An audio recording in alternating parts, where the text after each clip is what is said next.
me é tão caro, fico muito feliz de poder estarmos aqui. Agradeço a essa mesa, uma mesa que eu tenho certeza será muito potente por todas as contribuições que vão trazer. O tema que a gente vai discutir hoje é o acesso ao serviço de saúde da pessoa com deficiência na cidade de Salvador. Eu não me canso de discutir sobre isso. Em face aqui, a gente sabe que, mesmo que a gente discuta, o acesso da pessoa com deficiência de uma forma geral ainda é bastante deficitário, né? Então, compondo essa mesa, nós temos aqui, vou passar um por um para ficar mais fácil a nossa localização. Ana Paula Vieira de Melo, possui graduação em licenciatura plena em Letras Livres pela Universidade Federal de Santa Catarina e Psicologia pela UniFPC, atuando profissionalmente como intérprete, professora de Libras e psicóloga clínica. Eu acho que ela esqueceu de colocar a principal denominação que ela tem, que é ser psicóloga bilíngue da Secretaria Municipal de Saúde, e isso é para nós um ganho. E me deve a todo mundo vai colocar que a gente tem aqui em Salvador, psicóloga bilíngue no Serviço Municipal de Saúde. Obrigada por sua presença. Então, ao lado de Ana Paula, eu tenho Marcos André Neves de Souza, que atualmente é instrutor de língua brasileira de sinais e Libras na... Marcos, eu peço desculpas porque eu não atualizei aqui. Ele é pedagogo formado aqui na UFBA. UXAL. UXAL. É instrutor de Libras, é um idealizador do Pense Libras. E eu agradeço muito por sua presença aqui conosco. Em seguida, José Edmilson Almeida de Sacramento, graduando em produção e comunicação e cultura pela UFBA, graduado em jornalismo também pela UFBA, bacharel em humanidades pela UFBA, licenciado em história pela SBC, tem estudos e pesquisas nas áreas de acessibilidade cultural, direitos humanos, mídia e diversidade, e na outra ponta, Henrique Saldanha, fisioterapeuta, doutorando em saúde pública pelo Instituto de Saúde Coletiva do ISP-UFBA, mestre em saúde, ambiente e trabalho pelo Programa de Pós-Graduação em Saúde, Ambiente e Trabalho da Faculdade de Medicina da UFBA. Faculdade de Medicina da Bahia, na UFBA. Docente do curso de Fisioterapia da Universidade Federal da Bahia e docente convidado do Programa de Pós-Graduação em Saúde, Ambiente e Trabalho do DGSAT UFBA. Tem experiência na área de saúde coletiva, com ênfase em saúde do trabalhador, funcionalidade, atenção básica em saúde e saúde das pessoas com deficiência. E eu, então, sou brasileira, vou fazer uma descrição. Sou uma mulher branca, tenho os cabelos escuros, mas tenho uma mecha de cabelos brancos bem no meio da cabeça. Meus cabelos estão presos em um coque atrás. Eu uso óculos e armação digital. Estou vestindo uma blusa estampada, em cor de caramelo, e estou usando um colar verde. Eu acho que é isso. Espero que eu tenha acertado. Muito obrigada. Eu passo então a palavra. A gente começa com o Marcos. O Marcos ou o Edmilson? Pode ser Edmilson, então. Pode ser Edmilson. Edmilson, por favor, você pode ficar à vontade. Muito obrigado, professora BGD. Obrigado a todas as pessoas que estão aqui, meus colegas Eu sou Edmilson Sacramento, sou preto, não de tinta, cabelos grisalhos cortados, olhos castanhos escuros, visto uma camisa de manga social, azul, calça. O meu sinal em Libras é esse aqui. A letra E, o X direito.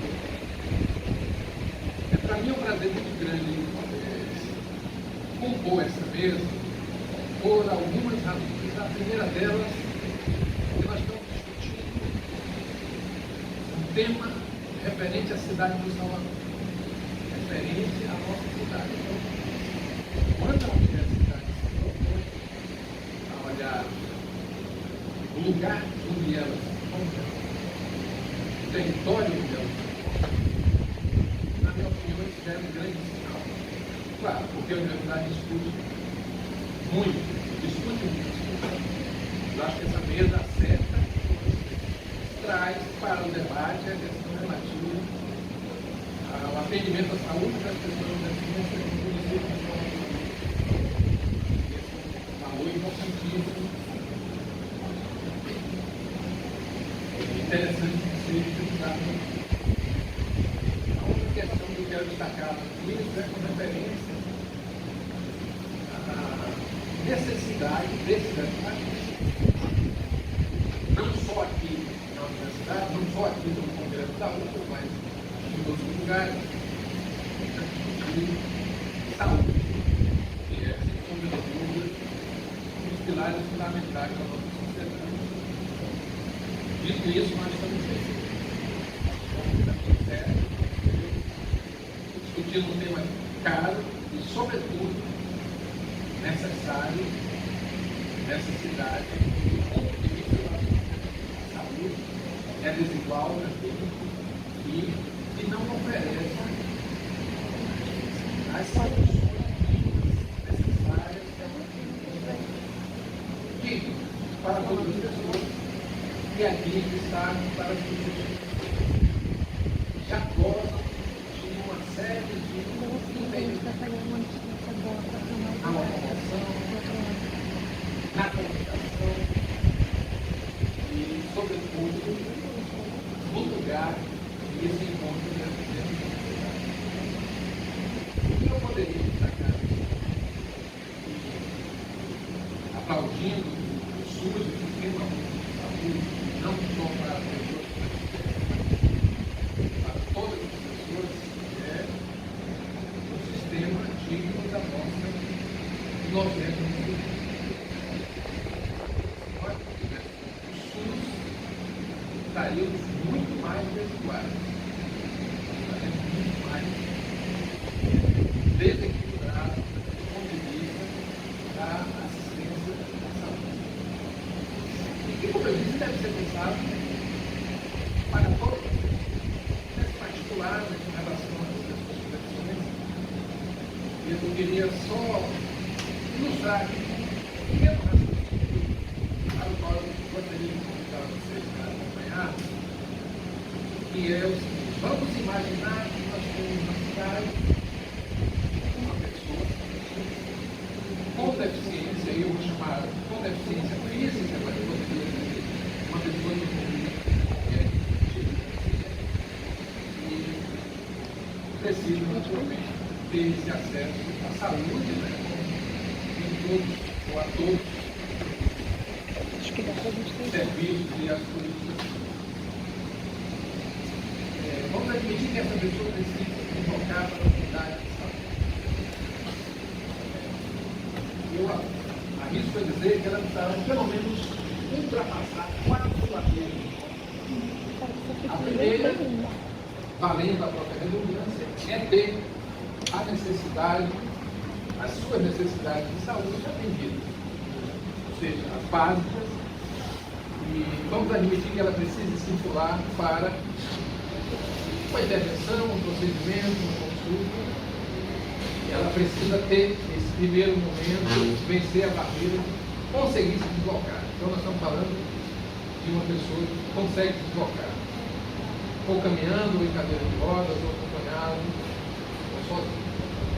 Então ela venceu tendo essa possibilidade de gozar de saúde suficiente para se deslocar e vencer o primeiro obstáculo. O segundo, e aí tem uma relação muito interessante com a saúde e com a cidade, é a acessibilidade ao transporte. Essa pessoa precisa chegar à unidade de saúde. E como ela pode chegar? Como ela deve chegar? Então, ela precisa que essa cidade forneça um transporte digno, de qualidade e acessível. Então, admitindo que ela tenha que fazer esse deslocamento, tem assistência à saúde, tem o transporte, e aí a gente vai ter um outro obstáculo, uma outra barreira, que seria chegar ao edifício da saúde, ao prédio, ao posto, à unidade de atendimento. É preciso que essa unidade tenha os recursos, ofereça os recursos de acessibilidade. Acessibilidade arquitetônica, portanto, ter como se chegar, como circular, como se deslocar dentro da unidade de saúde. Então, aí ela teria vencido pelo menos 3 barreiras, admitindo que essa unidade tenha acessibilidade ao ambiente construído, acessibilidade arquitetônica. Parou aí em 3? Não parou. Eu vou citar aqui mais um, é um raciocínio que eu gosto de usar, que dá uma certa dimensão daquilo que nós estamos falando.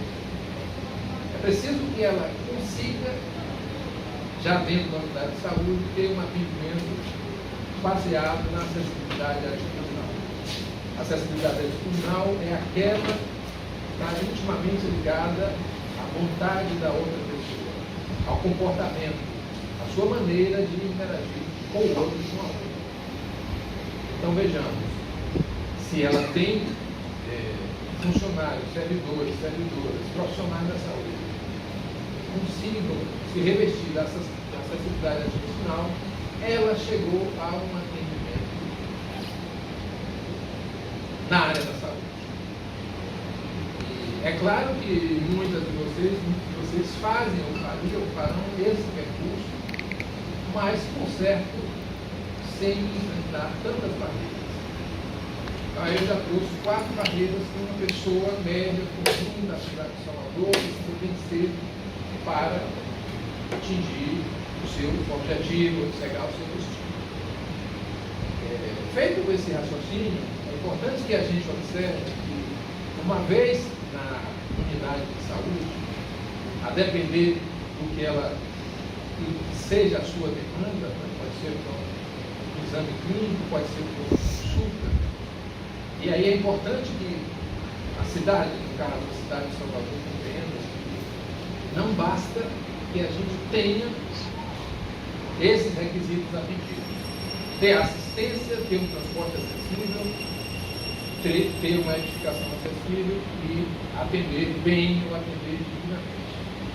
E aí eu acho que uma coisa que a gente deve observar é, uma vez no interior desse ambiente de atendimento à saúde, como eu, como uma pessoa surda, consigo me comunicar, trazer minha demanda para o médico, para o técnico, sem, por exemplo, ser utilizada a língua brasileira de sinais ali. Então aí nós já temos aí, já dentro do atendimento, talvez isso aí nos passe um pouco o grau de importância dessa questão do atendimento à saúde. E se sou um paciente cego ou com baixa visão, da mesma forma, como esse profissional, um médico, uma médica, um especialista, vai passar as informações para mim. Ah, claro, pode passar verbalmente. Mas aí eu não sei o que ele escreveu na receita. Mas aí eu não sei quais foram os medicamentos que ele passou, os exames que ele passou. Eu não tenho acesso a essas informações. Então aí nós temos aí já uma lacuna de informações. E mais, se nós precisamos fazer um determinado procedimento, como é que o município responde a uma mulher paciente em cadeira de rodas que vai fazer um exame periódico no ginecologista, na ginecologia? O meu consultório, o meu ambiente a minha unidade permite que essa mulher faça, por exemplo, o Papa Nicolau sem maiores problemas, sem obstáculos, sem barreiras. Então, gente, são aspectos importantíssimos que às vezes, ou muitas vezes,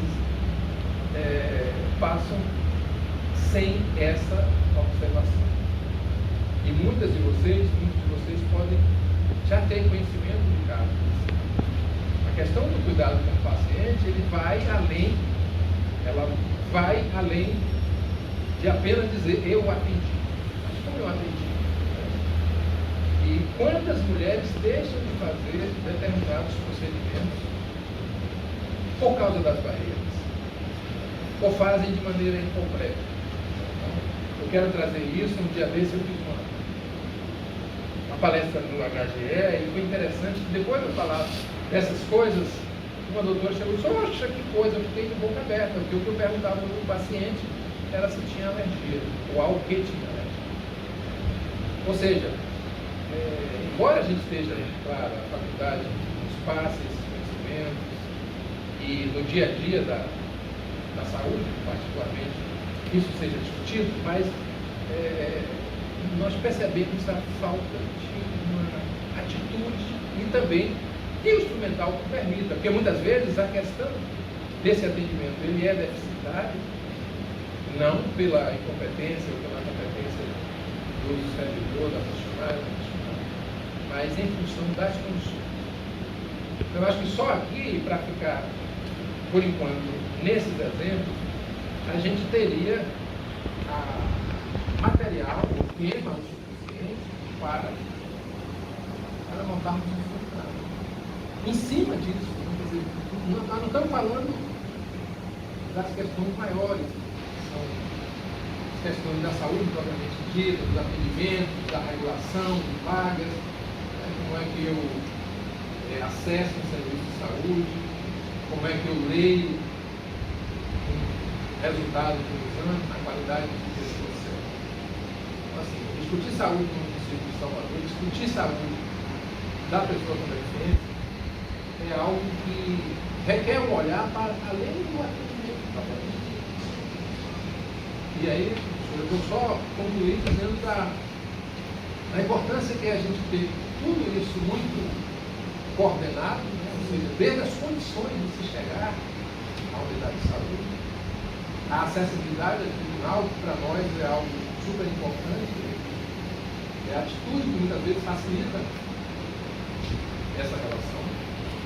E outra questão, onde eu trabalho, onde eu atendo, eu tenho um instrumental suficientemente adequado para atender essas pessoas? Que respostas eu vou dar para essa comunidade se eu não posso fazer um exame de Papa Nicolau no meu paciente, na minha paciente, sem qualquer constrangimento? Então, assim, eu estou trazendo só esses elementos para a gente poder, dentro dessa questão da saúde, fazer uma espécie de exame mesmo, quer dizer, uma reflexão.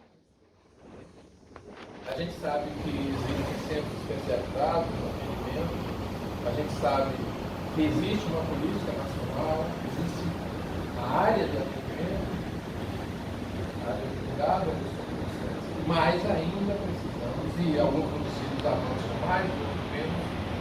Eu penso que, no caso do município de Salvador, precisa avançar nessa questão. Não só na dispensa de um medicamento, mas também na marcação de exames, toda aquela rotina que é necessária. Eu, por exemplo, eu tenho exames com mais de 8 meses de exames indicados pelo médico e que o sistema de saúde não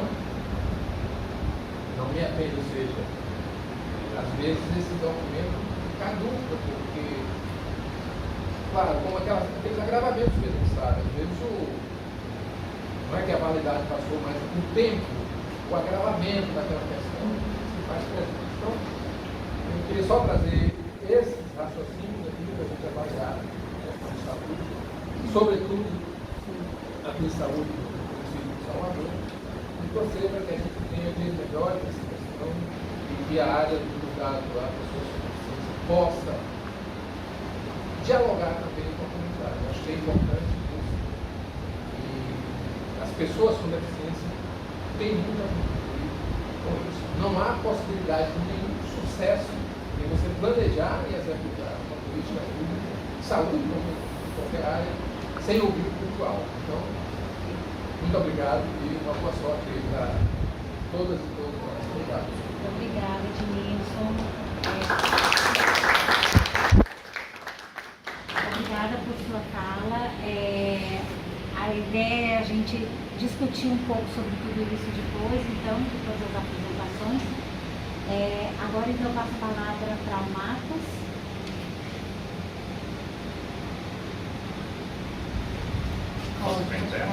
Pode.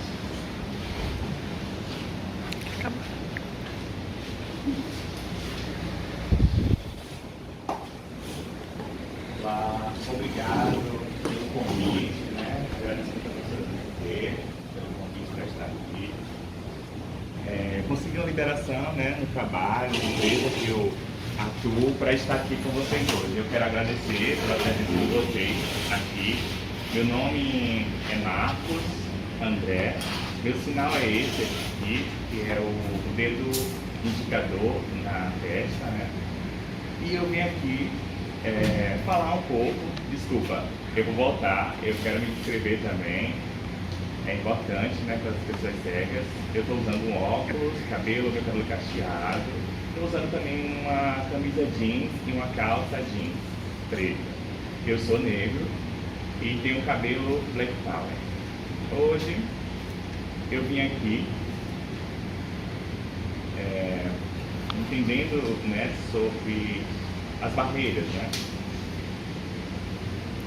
Antes de, em 2018, quando não tinha fundado ainda o Pense Libras, né? Depois eu vou explicar direitinho para vocês entenderem. Quando eu chegava nos shows, né, eu não percebia, não tinha intérprete. E Gabriela, que é minha esposa, que é intérprete de Libras, a gente ficava discutindo, né? Porque a maioria dos ouvintes vão para os shows, sentem a música, mas o surdo, quando adentra esse espaço, não tem nenhuma informação, né? Às vezes sente a vibração, né, do som mais grave, mas não tem nenhum tipo de adaptação para que a gente tenha acesso a essa música, né?